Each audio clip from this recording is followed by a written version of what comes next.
back to my channel and welcome to today's episode of the Sunday Show.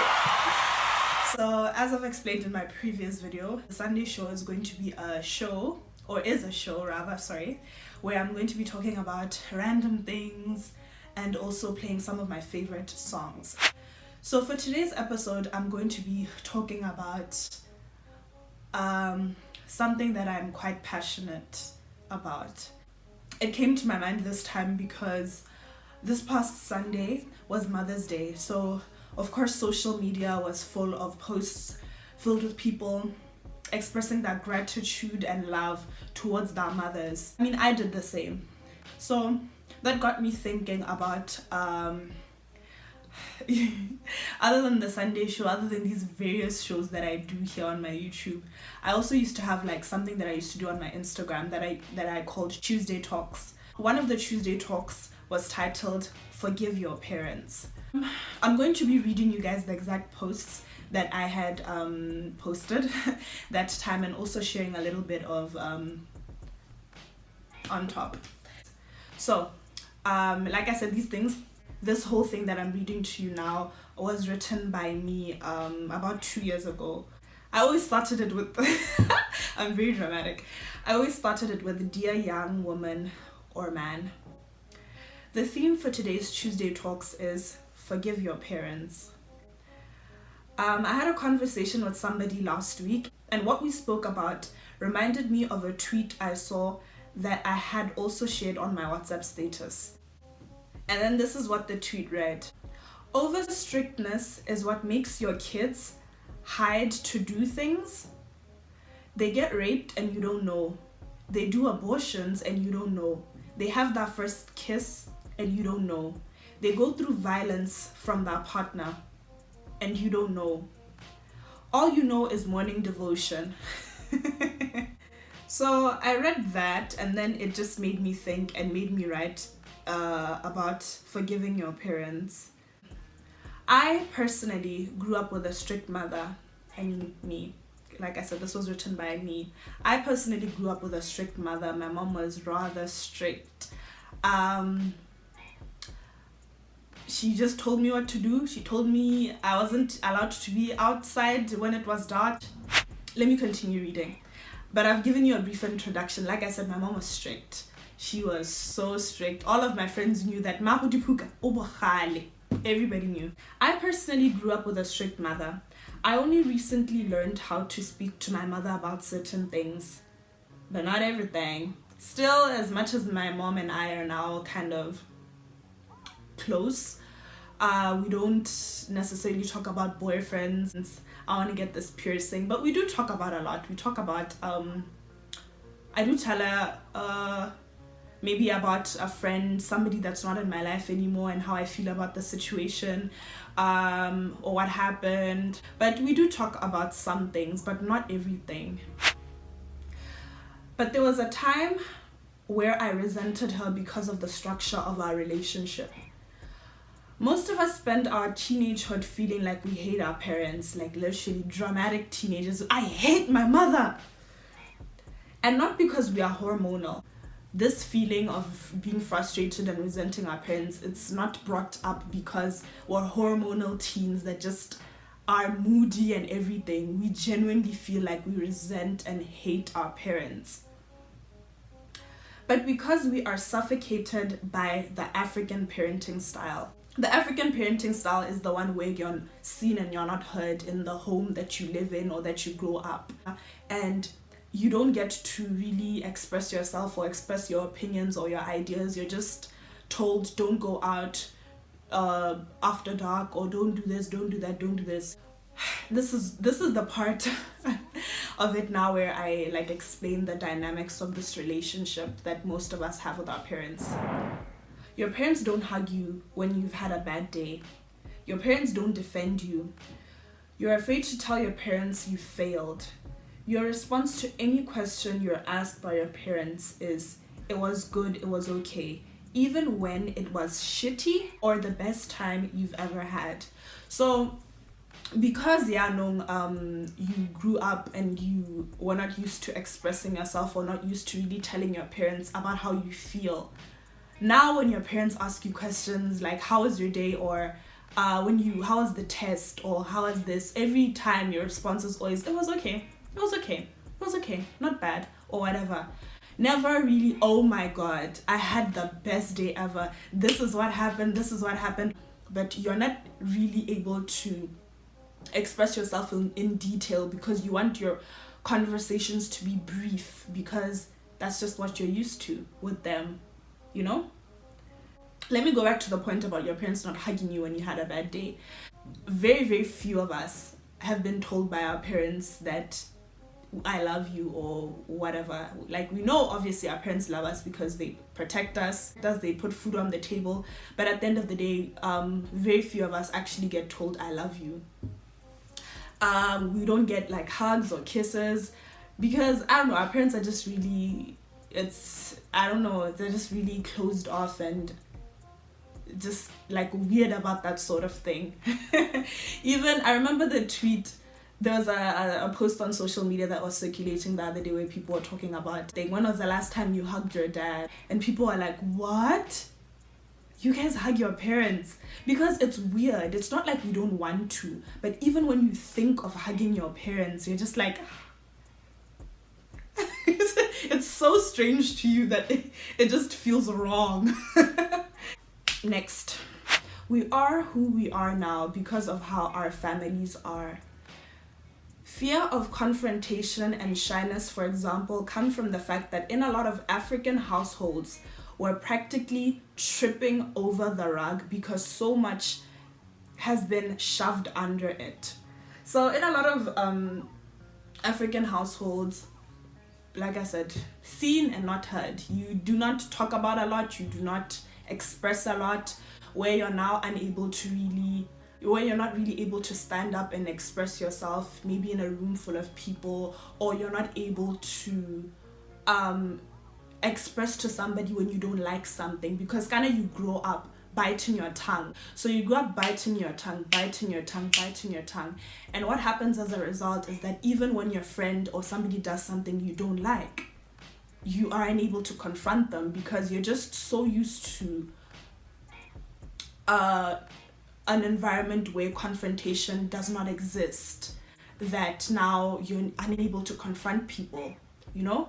That you end up having a fear, not really a fear, but you just lack the proper confrontation or conflict resolution skills. I'm now going to go on to quote Jen Sincero. Jen Sincero is the author of one of my favorite books. And she says, and I quote, "When they were raising you, your parents, in a genuine effort to protect you and educate you and love you with all of their hearts, hopefully, passed on beliefs they learned from their parents, who learned from their parents."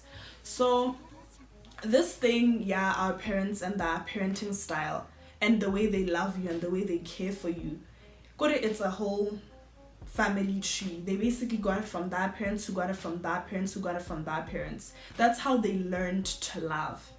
All this is to say, and I mean continuing to quote Jen Sincero, all this is to say that it's not your fault that you're fucked up. You know what I mentioned before about now becoming a shy person, now lacking confrontation or conflict resolution skills. All this is to say that it's not your fault that you're fucked up. It's your fault if you stay fucked up. But the foundation of your fucked upness is something that's been passed down through generations of your family. The foundation, past the family tree. In life, what I've personally learned is that there's no use in crying over spilt milk. So you grew up in a family that was this sort of way. So a common one that we like to talk about as well. So your dad, you grew up without a dad. There's no use in crying over spilt milk and resenting our parents that love us and feed us.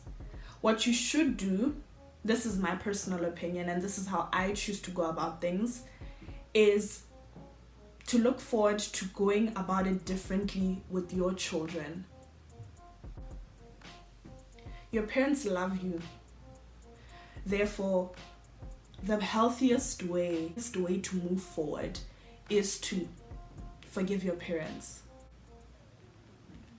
And then there's a picture here where I inserted, I think I'll insert it like, forgive your parents love you. So that is basically the various stories that I had written about this topic. So in terms of my relationship with my mother, I grew up like genuinely resenting my mother. Like I honestly felt so suffocated by her and her strictness. And I remember one time, we had gone day drinking as young teens, and then I came home, obviously, I think it was around 7 or something, and she was there in the living room waiting for me, and then she sat me down in the living room. And obviously I have alcohol confidence. I don't remember what she said to me, but I remember saying a whole tantrum. You suffocate me. I literally said that to her, and then I walked out of the room, I think. I can't remember how she took it or what her response was, but I think and she didn't say anything to me. But I always look back at that memory and laugh. Hey, could my mom let me speak to her like that? Or it's all again, I honestly, who even says you suffocate me to their parents? Hey, I guess again, but that's honestly how I felt growing up. I just felt like, hey, ma, we do again, one pizza. And obviously now this leads to me all the time. I'll just come home, come to my room, spend most of the time in my room. I didn't even want to talk to my mom. When she came home from work, obviously it's just like, oh, here we go again. And then I go into my room, and then the next day, same cycle, just do what you're supposed to do and whatever. But after I went to university, I lived on campus for a bit, and they don't lie when they say distance really makes the heart grow fonder, because genuinely after that experience, when I came back home, because obviously I didn't live my whole university experience on campus, but when I came back home, I found that my relationship with my mother was better, and it was quite shocking to me. Even after going to China to school last year and coming back now, my relationship with my mom is like, it's okay, we're good, we're really, really good. And some are even surprised, because some grew up with me and knew that I was just like envied them with cool moms, with good relationships with their mother, but now I'm the girl that has a good relationship with her mother. Not to say that the ultimate solution for this problem is in fact distancing yourself from your parents. I'm just saying that's what worked for me. I'd written more points in my notebook. What I was saying about my personal thing, when I was younger, I really wasn't allowed to go out, to the point where I didn't experience anything. In terms of the summer explosion, I've never been to any of the explosions, whether it was summer, whether it was, what was the other one? Spring. I'd never been to back to school, any of those events. It still pains me that I missed out. So much that when now I was granted the freedom, when now I was on campus and on my own, allowed to do anything, allowed to come back when I wanted, I think I did a little bit too much. And I really think, as much as the method, completely depriving your child in order to protect them, as much as it somehow works, sometimes works. Because if you deprive your child from going out in hopes that they won't have sex, your child can honestly still have sex during the day. It can still happen.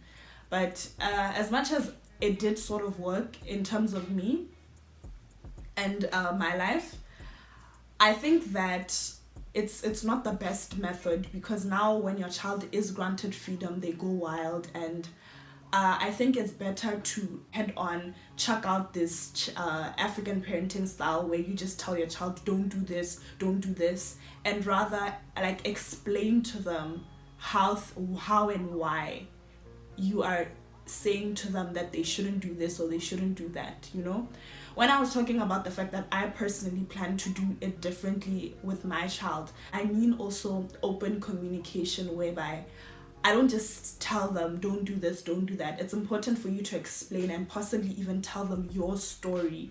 You relate to what they are going through by sharing your personal experiences. How when you were younger, you dated this guy or you dated that guy. But that as much as crazy or as wild or as hoey your past may be, I think it's important to share it with your child for them to really see that yeah, me do tse ke do tse no gore le ka 1919 e dintse di iragala le gompieno di iragala le ka mosodi tlo iragala, you know.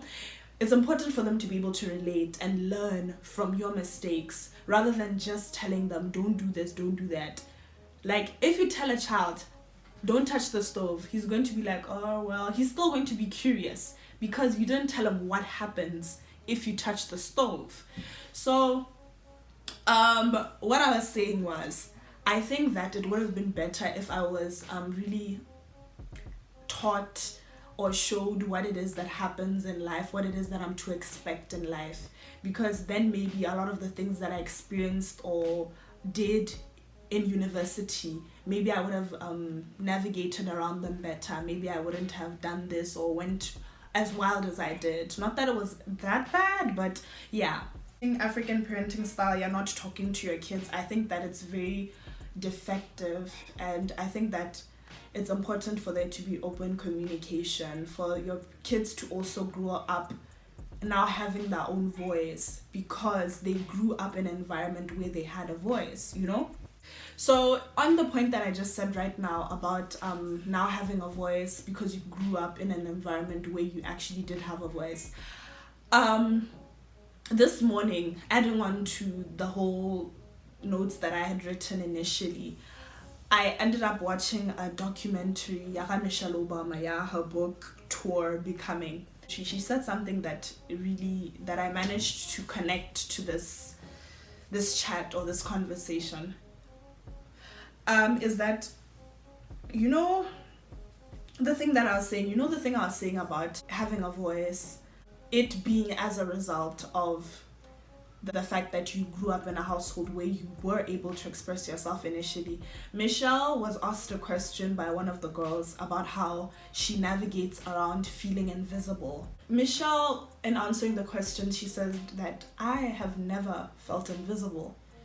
And she said that the reason why she's never felt invisible dates back to her family, to the dinner table at her family, where her parents allowed her to express herself and also ask questions. And that really shows you that everything that we feel now, all of our inadequacies, is as a result of the environment that we grew up in. Michelle's point really just solidifies the fact that our programming at the moment dates back to our childhood. So the question now you'd ask yourself is, okay, Michelle was able to conquer as much as she was able to conquer because of the fact that she has always felt like she has a voice, because she's always felt she's never felt small, because she's always felt like her opinion matters. What about for us who have never felt that way? The answer, ladies and gentlemen, is that as much as I said that it's in our programming, it is our duty. Like I said in that post, that is not your fault that you're fucked up. It's only your fault if you stay fucked up. It is now your duty to reprogram yourself to be the person that, the best version of yourself. Put simply, my favorite line, be the best version of yourself, to now find ways to be confrontational or improve your confrontation skills, improve your conflict resolution skills, improve your confidence in terms of being able or unable to speak in front of a room full of people, and all of that. It's your duty to reprogram yourself. It's your duty to do better. It's your duty to remove all of those feelings that you grew up having or that are now part of your personality now. It's your duty to do better and to be better. You, from the words of Miss Rachel Hollis, you and only you have the power to change your life, to change your mindset, to change everything that it is that you feel. I'm saying everything that I'm saying now, it's not to say that I'm perfect. I have successfully reprogrammed myself, rewired myself, because I mentioned it so many times, especially on my Instagram, that I have very, very poor confrontational skills. I'm still quite shy, as much as it doesn't look like it on this platform. I'm still unable to really say how I feel in a room full of people or raise my hands in class or anything, but I am working on it personally. There is so much material that exists right now in the world that can help you to be able to rewire your brain, to rewire your personality or your character or your just these traits. There's so many resources, such as books, such as the Michelle Obama documentary that I'm talking about right now, that I think that are important for us to feed on in order to be better versions of ourselves. So just as I am working on myself and I have managed to forgive my parent, I ask you that to undergo this journey with me as well in rewiring and reprogramming myself. And let's do it together, ditsala tsame. My hand is out, and I hope that your hand is out too. Right? Thank you. So with that, I am done. I hope that you will consider forgiving your parents. And on that note, ditsala tsame, it's now time for DB na. Yeah, DB na. So in terms of what we're going to be listening to today, this show is new and I was already struggling with playlist. Can you imagine? So I then decided that, you know what, let me play Amuse and Her Feelings. And if you don't know Amuse and Her Feelings, that is Division's new album. Guys, can you imagine? I had filmed a whole reaction video reacting to this album, but I ended up deleting it because I didn't like it. It just made me cringe, and then I was like, oh. Well, now I guess this is going to be the time where I actually share the songs with you, because guys, when album we album in Shai Division, it's all hype. Why is everybody talking about this album? So today I'm going to be playing you guys my 2 favorite songs from the album, my absolute favorite songs. But this one that I'm going to start off with is called Again. On way, never had more to say. By the way, you know I gotta make some change for this to work. 'Cause if you think I don't love you, I'ma show you again.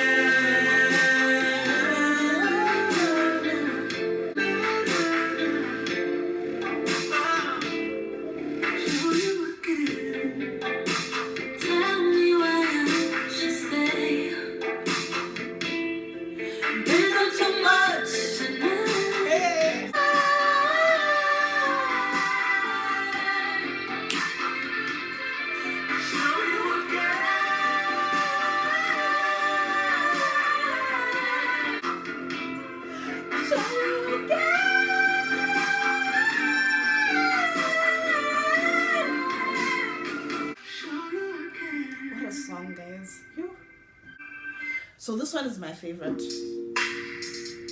Hey,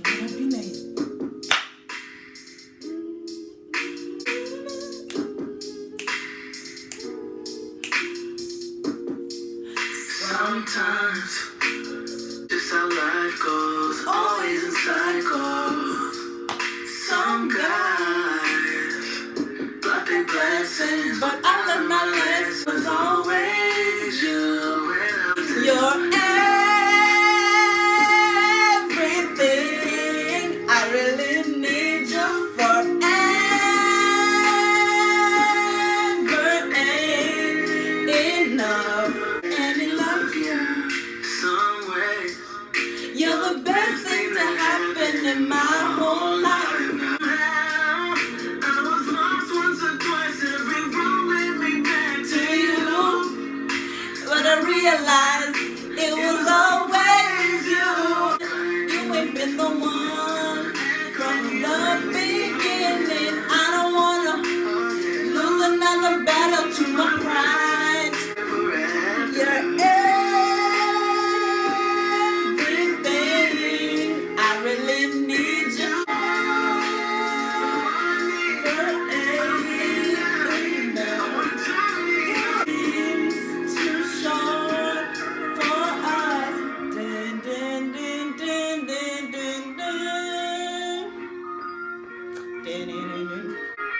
Bum, bum, bum, bum, bum, bum, bum. And that, like I said, is my favorite song. So guys, now you know that we try on the Sunday show to also add a little bit of gospel onto it. So now we're going to be playing, just like last Sunday, we're going to be playing another song from Miss Lebo Sekgobela. She is honestly one of my personal favorite gospel artists, and so what if every weekend I'm going to be playing songs by her alone?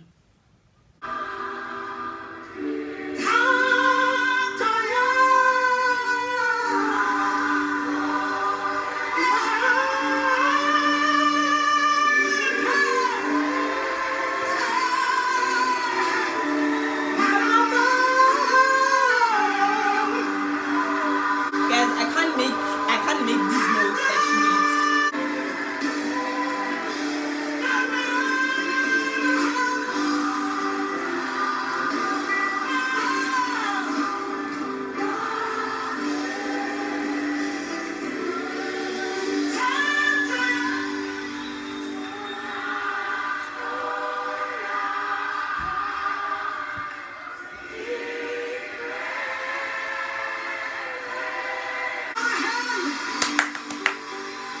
Following that, the next song I'm gonna play is an old school song. You know what? The Sunday show. So this song is one of my favorite songs, old school songs. It's called If I Ever Fall in Love by Shai.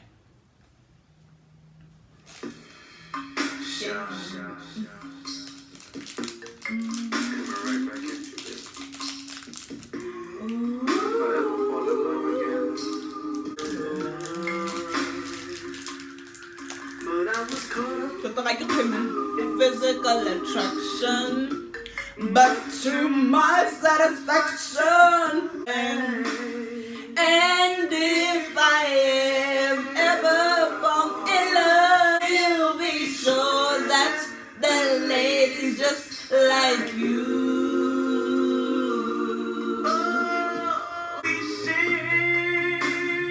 And if I am in love again, my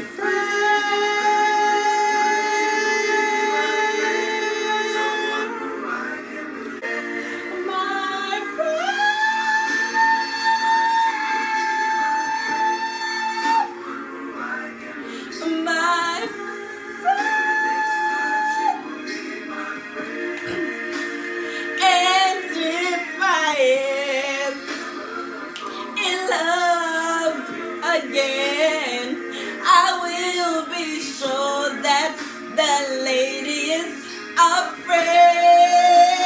And if I ever fall, so true, it is just like you. Thank you, ladies and gentlemen, for joining me today for the Sunday show. And don't forget the theme for today's video, which was forgive your parents.